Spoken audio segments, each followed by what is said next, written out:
ilaha illallah, asyhadu anna Muhammadar Rasulullah.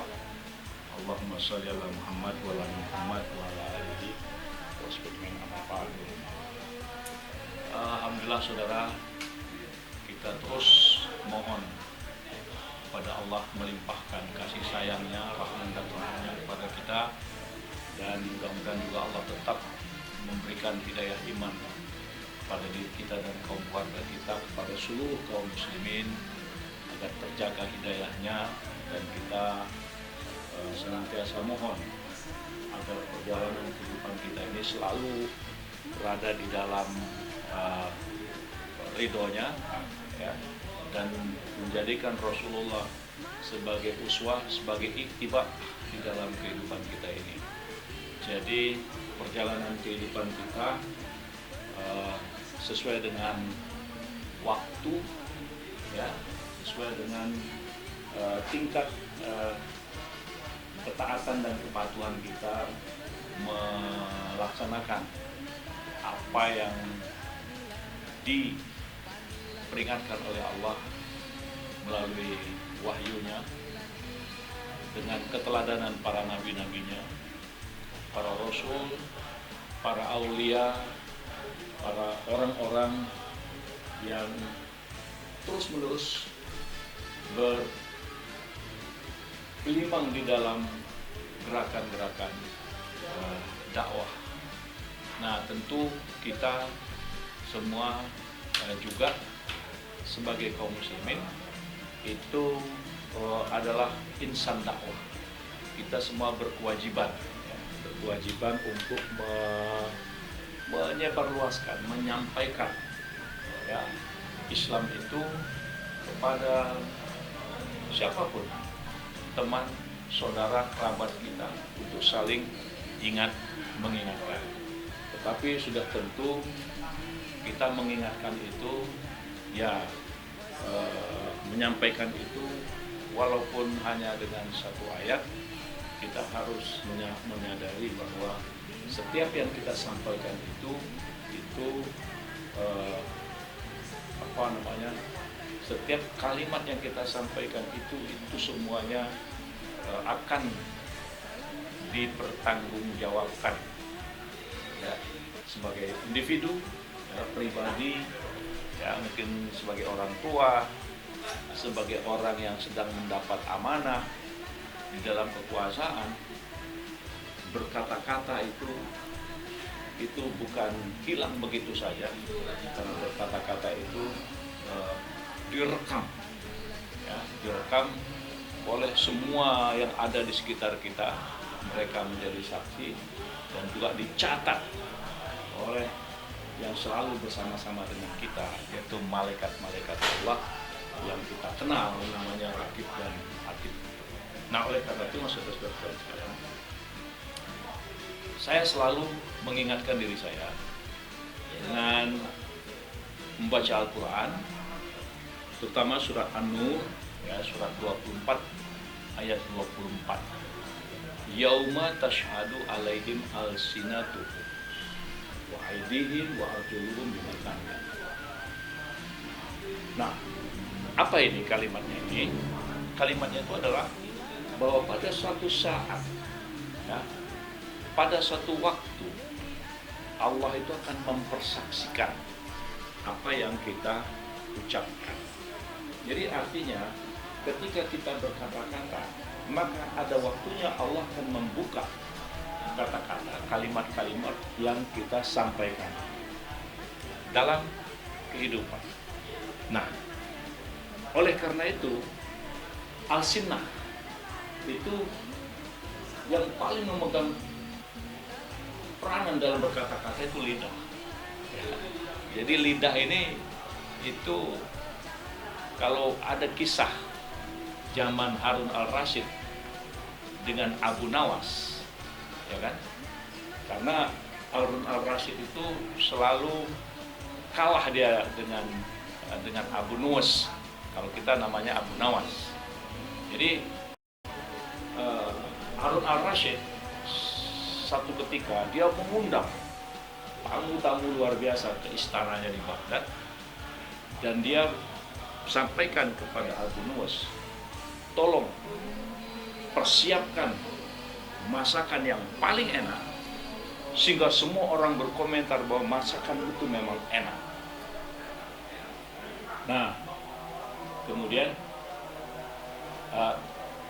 perintah Harun al-Rashid kepada Abu Nuwas ini itu untuk memuji, karena Abu Nuwas ini kan sebenarnya seorang ulama, ya, seorang ulama yang dia dites apa kira-kira makanan yang paling enak disantap orang sehingga semua orang mengatakan hebat, top, dahsyat.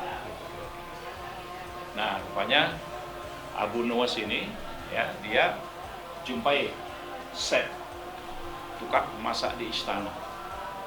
Dia bisikin, ya kan, supaya yang dimasak itu dia bisikin lah pada chef itu. Saudara, tiba waktunya ketika tamu-tamu sudah datang diundang, ya,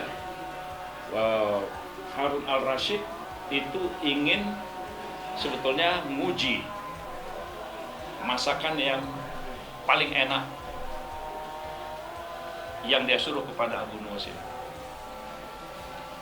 Waktu disajikan masakan itu, saudara-saudara, maka semua itu makan begitu luar biasa, berselera, dan Harun al-Rashid merasa heran. Apa ini?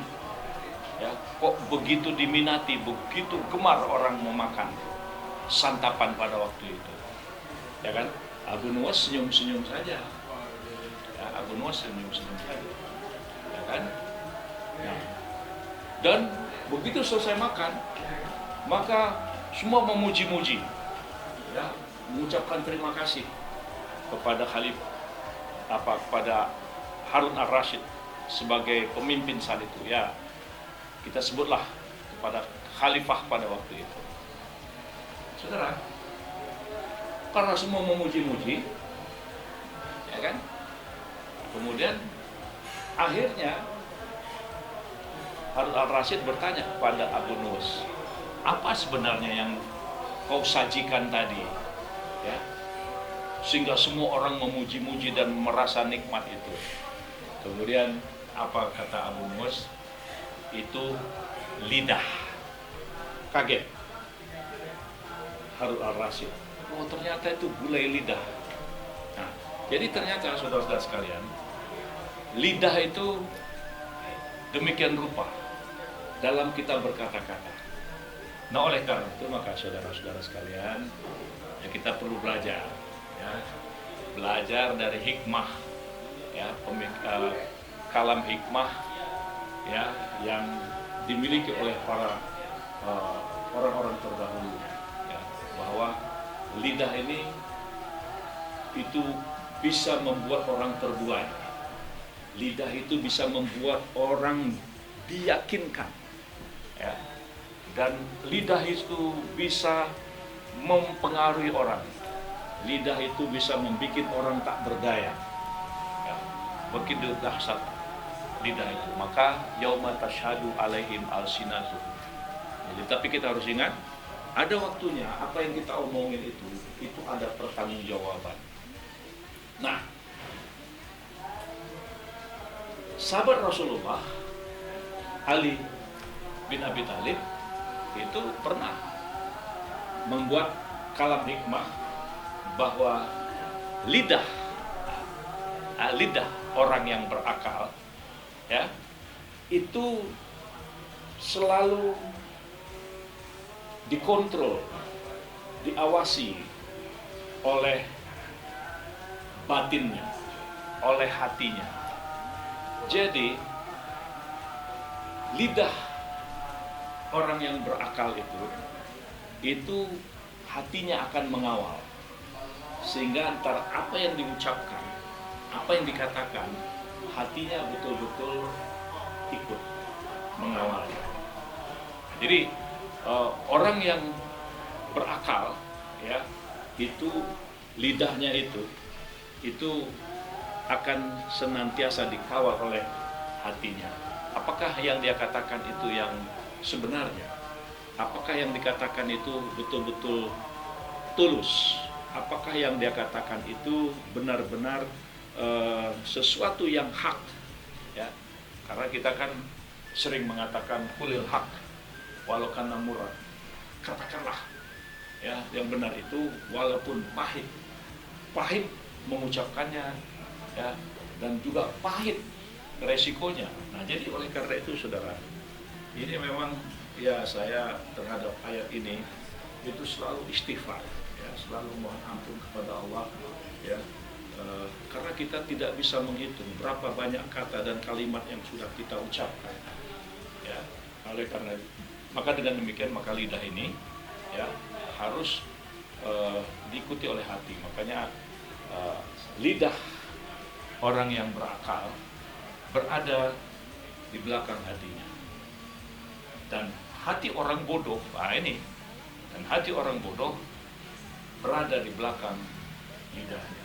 Jadi kita berbohong, berdusta, itu adalah kebodohan.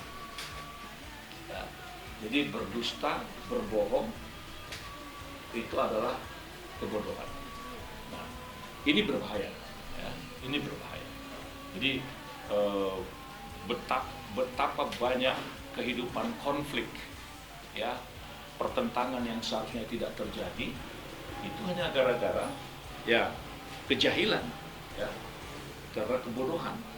Dia mengatakan sesuatu itu, tapi sebenarnya hatinya tidak ikut, hatinya tidak konsisten, hatinya tidak menyertai apa yang dikatakan oleh lidahnya. Ya, ini saudara, kalau dibahas ini memiliki makna yang sangat luar biasa. Nah, disinilah kita perlu menjaga lidah kita, ya, menjaga lidah kita. Dan kalaupun kita berkata-kata, maka lidah kita itu harus diikuti oleh hati, ya. Jadi hati kita itu mengontrol, ya. Berkatalah dengan hati, ya. Nah, berkatalah dengan hati itulah yang kemudian bisa menjadi kaulan sadida, kaulan balero, ya, kaulan karima. Jadi berkata-kata yang betul-betul orang itu kemudian bisa mengambil pelajaran. Nah, jadi saudara-saudara, waspadalah kita semua untuk saling mengingatkan dan mau mendengarkan ketika kita diingatkan, ya, karena mengingatkan itu adalah untuk menyelamatkan, ya. Jika kita tidak mengikuti lidah kita dengan hati, ya, nah ini ada konsekuensi. Apa konsekuensinya? Konsekuensinya adalah kita bisa berperilaku, ya, kita bisa berperilaku terjerembab, jatuh ke lembah aktivitas atau action dalam kehidupan kita, yaitu perbuatan nakal, ya, perbuatan buruk. Nah, ujungnya biasanya penyesalan datang belakangan, ya. Jadi setelah kita tadi tidak bisa mengontrol kalimat-kalimat kita karena kita bodoh, ya, karena orang yang bodoh itu biasanya hatinya tidak mengawal ucapannya, dan kemudian konsekuensinya dia akhirnya bertindak, berperilaku yang tidak sesuai dengan norma, tidak sesuai dengan akhlak, tidak sesuai dengan tuntunan-tuntunan Allah di dalam kehidupan. Nah, kemudian ujungnya adalah menyesal. Nah, jadi oleh karena itu perbuatan buruk, ya, itu seringkali akibat kita lepas, ya, lepas kontrol di dalam kehidupan kita mengeksploitasi rasa hebat, kebanggaan, ya kan. Nah, sehingga dengan demikian kemudian kita seperti menyesali. Nah, tetapi saudara-saudara sekalian, ya ini apa ya? Orang yang hebat itu bukan berarti orang yang tidak pernah berbuat salah. Nah, ini. Ya. Jadi orang yang hebat itu bukan berarti tetap tidak pernah berbuat salah. Tapi orang yang hebat itu adalah orang yang menyesali kesalahan yang dia lakukan. Nah, jadi ya ini memang termasuk kalimat yang sebenarnya berat konsekuensinya ini. Ya, jadi kita akibat lalai kita berbuat yang tak senonoh. Tapi kemudian kita nyesal. Nah, penyesalan itu yang kita sadari tadi itu lebih bagus di hadapan Allah daripada kita sama sekali merasa tidak pernah berbuat salah. Jadi ini nasihat yang sering kita anggap bahwa orang tuh kalau sudah ini hebat seakan-akan dia tidak pernah berbuat salah. Oh enggak. Ya, yang hebat itu adalah dia sadar dia telah berbuat salah dan dia menyesal. Nah, itu hebat. Daripada orang dia berbuat salah tapi dia tidak pernah mengakuinya karena dia merasa hebat, berbangga diri dalam egonya seperti itu. Nah, di dalam kisah Quran juga sebetulnya ada, ya, cuma buka kisah Nabi Musa, ya, Musa alaihissalam. Ya, Nabi Musa ini kan dibesarkan di dalam lingkungan istana, ya, lingkungan istana. Ketika dia dewasa, dia keluar dari istana, dia melihat bagaimana perilaku tidak adil terhadap kaumnya, kaum Musa. Nah, sehingga Musa waktu itu ada pengaduan, ya, bahwasanya ada kaum. Nah, kemudian Musa waktu itu, ya, sebagai anak muda, ya, dia terpancing marah, kemudian dia memukul, dan akhirnya orang yang dipukul itu meninggal. Tapi begitu Musa melihat, wah, ini dia merasa salah, dia mengakui kesalahannya. Nah, begitu juga kita sering juga kan mendengarkan doa yang sering dibaca, Rabbana zalamna anfusana wa illam taghfir lana wa tarhamna lanakunanna minal khasirin. Jadi artinya ada doa yang dibaca, yang diucapkan oleh Nabi Adam, ya, aku telah berbuat aniaya terhadap diriku sendiri, ya kan? Kiranya ya Allah kau ampunkan aku. Nah, jadi inilah perbuatan buruk yang kita sesali. Jadi kita menyesal terhadap perbuatan buruk yang kita lakukan, itu lebih baik di sisi Allah daripada kita merasa berbuat baik, ya, berbuat baik dalam kehidupan ini, tapi ujung-ujungnya yang kita cari adalah kebanggaan. Nah, jadi ini saudara, sebuah kalam hikmah yang perlu kita renungkan di dalam kehidupan kita ini, supaya kita itu berjalan, ya, dalam kehidupan ini dengan hati, ya, dengan hati. Jadi hati inilah yang akan mengontrol. Nah, dengan demikian saudara-saudara sekalian, kita menjadi sangat paham bahwa ada yang mengatakan bahwa memaafkan, wah, itu nggak sederhana. Memaafkan itu tidak sederhana. Ya.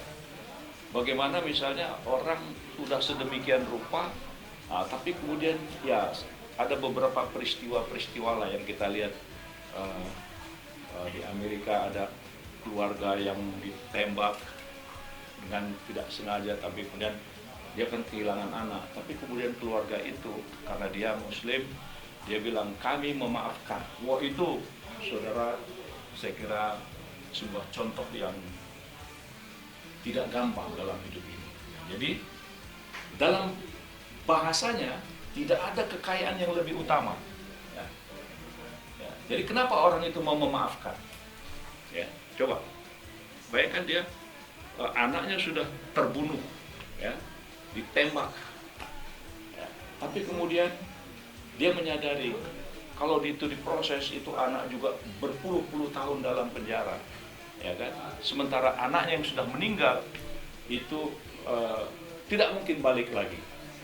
Nah, dia waktu itu mengatakan kami memaafkan, ya, kami tidak menuntut, sehingga publik melihat wah luar biasa orang ini, ya. Nah, tetapi disitulah, ya, kekayaan orang yang akalnya sehat, ya, akalnya sehat. Nah, jadi tidak ada kekayaan yang lebih luar biasa, ya, dalam menuntun kehidupan kita ini, terkecuali bagaimana akal kita ini harus berjalan di atas tuntunan yang hak. Ya, itulah orang yang dituntun akal yang sehat. Nah, sebaliknya, saudara-saudara sekalian, siapa orang yang paling miskin yang dalam masalah jiwa tadi ini? Siapa yang paling miskin? Nah, orang yang paling miskin itu adalah orang yang tidak ada orang yang lebih, kalau bahasa Indonesia, miskin papa, itu kan kata-kata papa itu kan luar biasa, ya. Jadi siapakah orang yang paling miskin, siapakah orang yang paling papa di dalam kehidupannya, itu kalau dia tidak bisa dituntun oleh akal sehatnya, ya. Jadi kalau orang hidup kemudian akal sehatnya tidak berperan dan dia larut, ya, dia larut di dalam berbagai macam perbuatan-perbuatan yang perbuatan-perbuatan yang bertentangan dengan apa yang dituntut oleh Allah, maka tidak ada orang yang paling sedih orang seperti itu. Nah, mudah-mudahan kita mulai dari lidah kita, kemudian bagaimana akal kita menuntun hati kita, ya, sehingga apa yang kita kerjakan itu bisa menyelamatkan diri kita, keluarga kita. Kalau dia sebagai pemimpin, dia bisa menyelamatkan bangsa dan negaranya. Sementara itu dulu. Terima kasih. Assalamualaikum warahmatullahi wabarakatuh.